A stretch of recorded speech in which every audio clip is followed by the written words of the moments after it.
چند ہی مہینوں میں ماہ مبارک رمضان آنے والا ہے. اب آپ فلسفہ سمجھیے.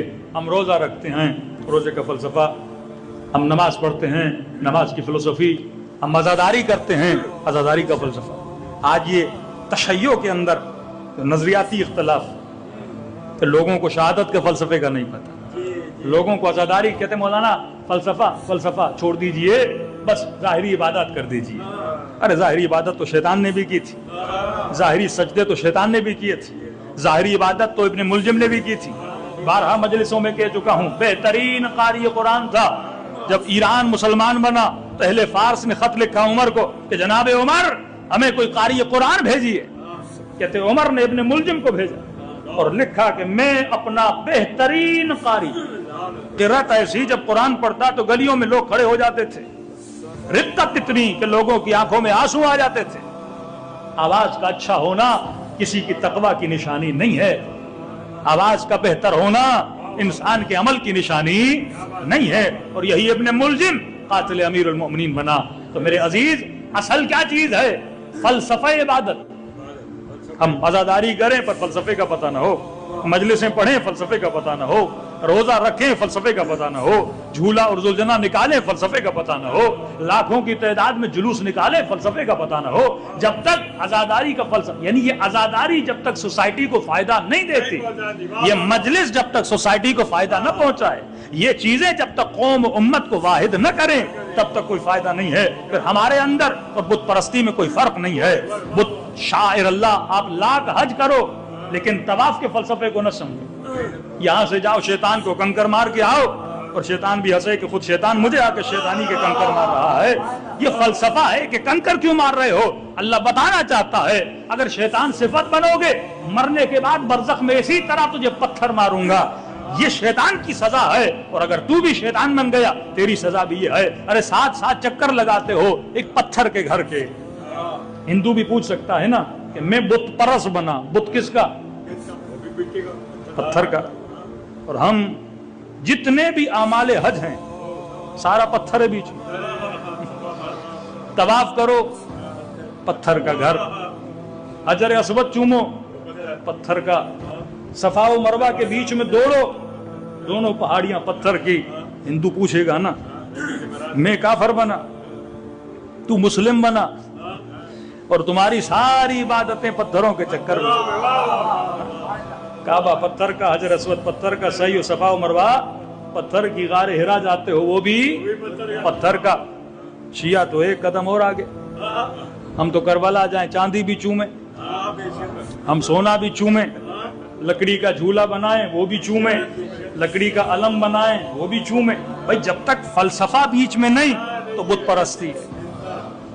فلسفہ نکالو گے تو ہم بھی بت پرست ہیں. اگر صرف مکے جا رہے ہو کعبے کے لیے تو بت پرست ہو, صفا و مروہ کے لیے تو بت پرست ہو. اگر علم کا فلسفہ پتہ نہیں تو لکڑی پرست ہو. اگر جھولے کا فلسفہ پتہ نہیں, ہر چیز فلسفے پہ چلتی ہے. جب انسان فلسفے کو نہ سمجھے, روزہ رکھو فلسفے کا پتہ نہیں, نماز پڑھو فلسفے کا پتہ نہیں, پھر یہ صرف ٹکر ہیں. سجدہ بھی کرو تو سجدگاہ پہ وہ کیا, وہ بھی پتھر, لکڑی پہ کرو وہ بھی کیا, ساری چیزیں جمادات ہیں. فلسفے کا پتہ نہیں. ہم طواف خانہ خدا کرتے ہیں اس پتھر کی وجہ سے نہیں, اس خدا کی وجہ سے. ہم سعی و صفا و مروہ کرتے ہیں کس کی یاد میں؟ ابراہیم کی یاد میں, جناب ہاجرہ کی یاد میں, جناب اسماعیل کی یاد میں. یاد اسماعیل اور ہاجرہ کیوں ہے؟ قربانی کس وجہ سے دی تھی؟ اللہ کی وجہ سے. اصلاً کوئی شاعر اللہ کیوں بنتا ہے؟ سورہ شمس اللہ کہتا ہے ناقۃ اللہ سقیاہا فکذبوا فعقروا فدمدم علیہم ربہم بذنبہم فسواہا. پروردگارا اتنی اونٹنیاں عید قربان پہ کاٹی جاتی ہیں, سزا نہیں ثواب ملتا ہے. ایک اونٹنی کٹی, اللہ کہتا ہے ان کو نہیں پتا کہ میں کتنی سزا دوں گا, ان کو نہیں پتا میں کتنا شدید عذاب کروں گا. خدایا ہم اتنی اونٹنیاں کاٹتے ہیں, ثواب ایک اونٹنی کٹی عذاب کا. یہ عام ہے, وہ خاص ہے, اس کے اندر یاد خدا ہے. وہ اونٹنی یاد خدا دلاتی ہے. تو اگر سعی و صفا و مروہ کر رہے ہیں پہاڑیوں کی وجہ سے نہیں، ابراہیم کی یاد کی وجہ سے، اسماعیل کی یاد کی وجہ سے۔ کون ابراہیم؟ وہ ابراہیم جس نے اللہ کی اطاعت کے لیے کبھی آگ میں پھینکا گیا، اللہ کی اطاعت کے لیے اپنی زوجہ اور اپنے نو مولود بچے کو ایک ایسی زمین پہ چھوڑ کے گیا جو زمین ذی زرع تھی، نہ جہاں پہ فصل ہوتی تھی نہ جہاں پہ پانی تھا۔ عجیب تاریخ انبیاء جب آپ پڑھیں گے حضرت ابراہیم کا بہت بڑا کردار ہے۔ جناب ہاجرہ فرماتی ہیں آخر تک سوچتی رہی، ایک بار تو مڑ کے دیکھے گا اپنی بیوی کو، اپنے بچے کو، لیکن کہ یہاں چھوڑ کے ابراہیم چلے گئے۔ ایک بار بھی ابراہیم نے مڑ کے نہیں دیکھا، اور وہی ابراہیم 14-15 سال کے بعد واپس آیا، بیٹا جوان ہو گیا، جب دروازے پر آیا تو بیٹے نے پہچانا نہیں، اب انتظار کرے ابھی اماں آنے والی ہیں۔ جب ہاجرہ آتی ہیں ابراہیم کو پہچانتی ہیں، پہلی رات اپنے بیٹے سے ملے ہیں، رات کو سوتے ہیں، پھر خواب کے عالم میں دیکھتے ہیں کہ اپنے اسی بیٹے کو ذبح کر رہے ہیں۔ یہ سارے اعمال حج ابراہیم اور اسماعیل سے ہیں۔ یہ کون ہے ابراہیم اور اسماعیل؟ یہ اجداد حسین ابن علی ہیں، یہ اجداد امیر المؤمنین ہیں، یہ نسل اہل بیت علیہ الصلوۃ والسلام اگر چلتی ہے تو اسماعیل سے چلتی ہے۔ پھر خواب میں حکم خدا نہیں، حکم ہے تو 100%، خواب ہے تو شک کی گنجائش ہے، اور شیطان نے اسی میں ابراہیم کو یہ کہنا چاہا کہ یہ تو خواب ہے، یہ تو خواب ہے۔ ابراہیم جانتے تھے میں نبی ہوں، اور نبی کے خواب میں شیطان نہیں آیا کرتا، نبی کے خواب سچے ہوتے ہیں۔ باپ ابراہیم جیسا، بیٹا اسماعیل جیسا۔ اور بیٹے نے کہا کہ بابا جب دیکھا ہے تو دیری کیسی، چھری گلے پہ چلا دیجئے۔ کہتے ہیں آنکھوں پہ پٹی باندھی، ہاتھوں میں رسیاں باندھی۔ عجیب ہے، بعض لوگ سمجھتے ہیں کہ ابراہیم نے چھری نہیں چلائی تھی، اگر چھری نہ چلاتے تو کمال نہ ہوتا۔ کمال ابراہیم یہ تھا کہ امتحان الہی کو پاس کرتے، گلا کٹتا تو ابراہیم پاس ہوتے۔ چھری چلائی تبھی آپ سنتے ہیں جب اسماعیل واپس آئے تو گلے پہ چھری کے نشان تھے، تبھی جناب ہاجرہ دیکھ کے رو پڑی کہ تم نے میرے بیٹے کے گلے پہ چھری چلائی ہے۔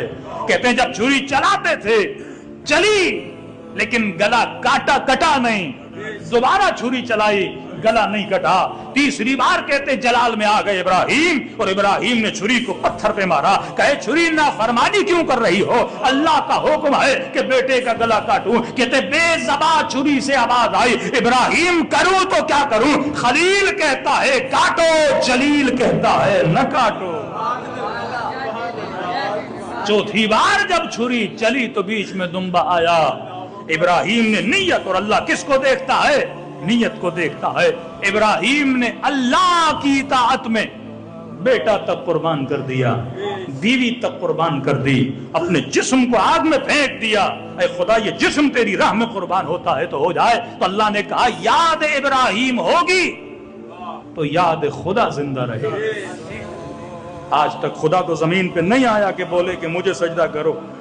یہ سارا دین قائم ہے تو انبیاء کی تعلیم کی وجہ سے، تو نبی کی یاد میں اللہ کی یاد ہے۔ اکثر